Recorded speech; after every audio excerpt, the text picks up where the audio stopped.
Hello guys, hello. This is for Cancer. Cancer, welcome dito sa aking channel, Kapalaran 888. Welcome guys.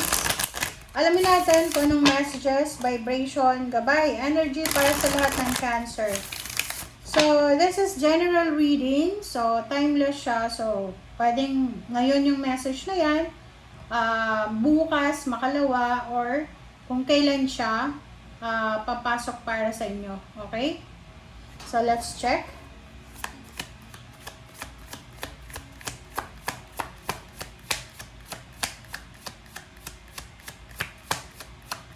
Alright, Cancer. Okay, patience. First card natin is patience.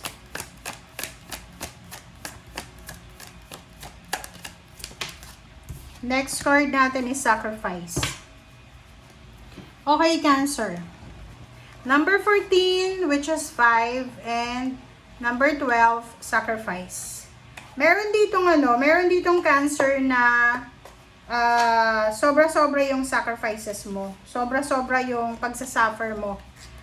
Nakikita ko sa'yo dito na pwedeng breadwinner ka, or pwedeng father, parents, or kung ano man ang estado mo sa family. Kasi kung makikita mo dito, sobra-sobra yung pasensya mo eh. Sobra-sobrang pagtitipid, sobrang trabaho, overworking, nagmamultitask ka, parang ganon. And sobra-sobra yung sacrifices mo to the extent na napapagod ka na. So, sinasabi ng baraha sa'yo dito na huwag kang mapagod. Okay? Cancer? Huwag ka daw mapapagod. And sinasabi sa'yo ng baraha na huwag kang mag-alala. Okay? Huwag kang mag-alala kasi lahat ng sacrifices mo na yan ay may kapalit yan na tagumpay. So, siguro sa ngayon, kine-question mo yung sarili mo. Parang tinatanong mo yung sarili mo, Cancer, na saan ba mapupunta yung pinagpapaguran mo, ganyan, ganito. And tinatanong mo siguro yung sarili mo kung may mangyayari ba sa future mo, parang ganon. Kasi normal yun eh. Normal pag yung isang tao napapagod, ganyan, may mga tendency tayo na magtatanong, diba? Parang sasabihin natin, mayroon ba na outcome? May outcome ba etong pinaggagawa ko ngayon? Parang ganon. Alright, so sacrifice and patience. As much as possible, balance dapat, Cancer. Kung pagod ka, magpahinga ka, but huwag kang susuko. Okay? Kung ang dami-dami mong pangarap para sa pamilya mo, ituloy mo lang yung sacrifices na yan. Ituloy mo lang yung pagsasuffer na yan. Kasi sabi nga sa baraha, walang masasayang. Walang masasayang. Tuloy-tuloy yan eh. Okay? May blessings na parating doon sa mga taong masisipag.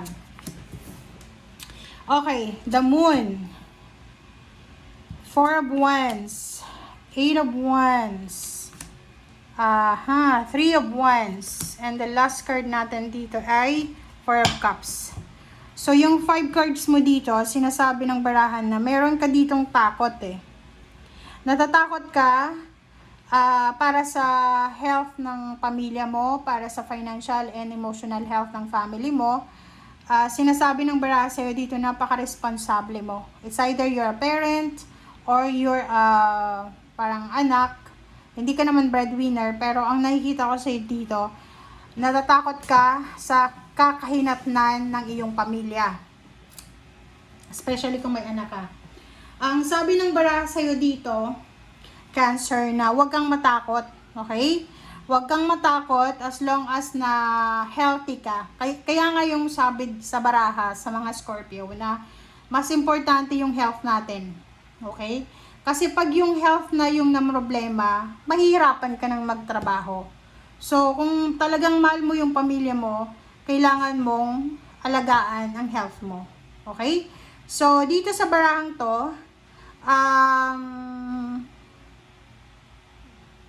be careful lang kasi pag pagod yung katawan ng tao, mabilis kang magalit, mabilis kang malungkot, masaktan, ganito, ganyan. So, kailangan mo talagang magpahinga. Pareho kayo ng Scorpio, Cancer na unahin nyo yung sarili nyo. Kasi pag masyadong pagod yung katawan nyo, yung isip nyo, gutom pa kayo, antok, mabilis talagang magalit, mabilis matrigger, konti lang galit na, tataas na yung boses, so mabilis masaktan.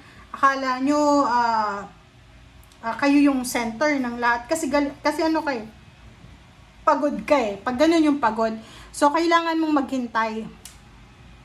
maghintay ka muna na nakapagpahinga ka na. So ibig sabihin magpahinga ka muna, like halimbawa sa araw-araw, 'di ba, like nagko-commute ka, pagod na pagod ka sa trabaho, antok ka. So para maiwasan mo yung kadiskusyon dyan sa pag-aantay ng bus or ng jeep, magpahinga ka sa bahay nyo, like dapat tama yung pagpapahinga mo kasi para maiwasan mo yung gulo.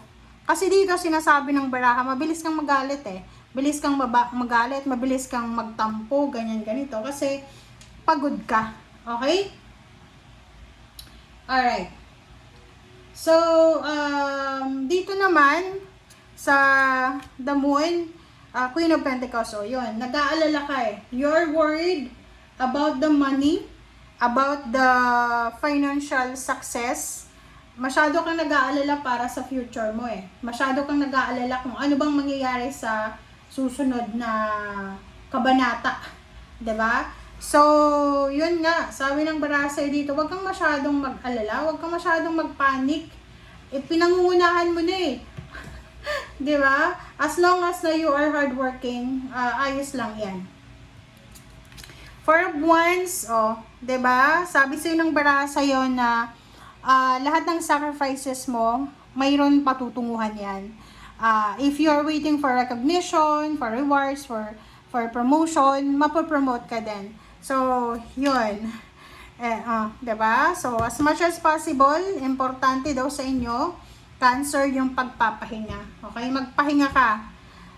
Matulog. Kumain ng tama. Okay? And yun, hanapin natin yung like, wag puro pera. Wag puro pera yung isip natin. Kasi pag puro pera yung nasa isip mo talaga, alam mo yung pera nakaka-stress yan. Nakaka-depress. Parang sinasabi ng baraha dito na you need to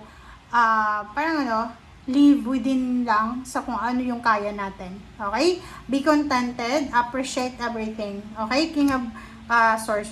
Diba? Sabi ng baraha sa'yo dito, kung pera daw yung problema mo, wag kang masyadong mamroblema kasi there's a way out. May solusyon daw dyan. May direksyon na posibleng ilatag sa'yo ang universe. So, for the moment, alagaan mo muna yung sarili mo, katawan mo, isip, and then yung spiritual. Kasi yun yung pinaka-core natin eh. Yun yung foundation natin. Alright? So, thank you guys. Bye!